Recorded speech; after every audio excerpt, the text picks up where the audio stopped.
So, this happened a while ago, and it's honestly been one of the most satisfying moments of my life. But before I get into it, I need to provide some background. I, 32 male, was dating a woman named Sarah, 30 female, for about 2 years. At first, everything seemed perfect. She was beautiful, funny, and we shared a lot of common interests. But over time, I started noticing little red flags. She'd get possessive over the smallest things, accuse me of cheating for no reason, and constantly belittle me in front of our friends. I put up with it because, well, I was in love, and I convinced myself it would get better. But it never did.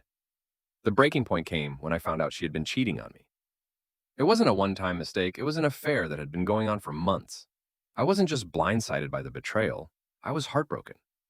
But instead of confronting her immediately, I decided to take a different approach.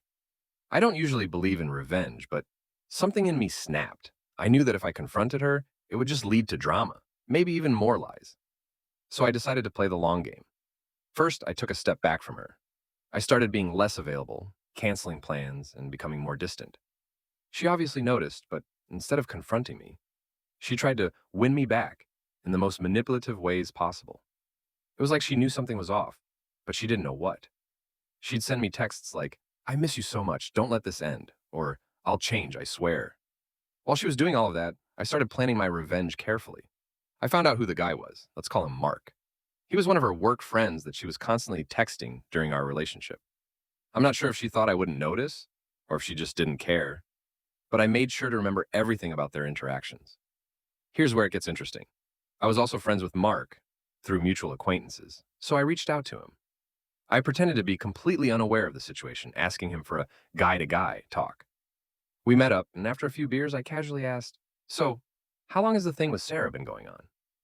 At first, he was hesitant and tried to dodge the question, but after some more gentle prodding, he admitted to the affair. The satisfaction I felt at that moment was indescribable. But I didn't stop there. I knew exactly what to do next. I sent Sarah a screenshot of the conversation I had with Mark. There was no explanation, no angry text, just the cold, hard truth. I knew it would hit her like a ton of bricks. A few hours later, I received a frantic text from her. She was screaming at me, saying I had no right to invade her privacy, accusing me of ruining her life. But I just responded with one simple message: "You ruined mine first." The fallout from that day was insane. She tried to call and text me 1,000 times, but I blocked her on everything. She even showed up at my apartment once, demanding answers. I ignored it all. The best part? A few months later, Mark reached out to me, apologizing for getting involved with her, saying he had broken things off because he realized she was just as manipulative with him as she had been with me. I walked away from the situation feeling victorious, but not because I hurt her. I didn't want that. It was because I didn't let her get away with treating me like garbage. I let her hang herself with her own lies. Anyway, that's my revenge story. No crazy pranks or anything wild, just cold, calculated truth.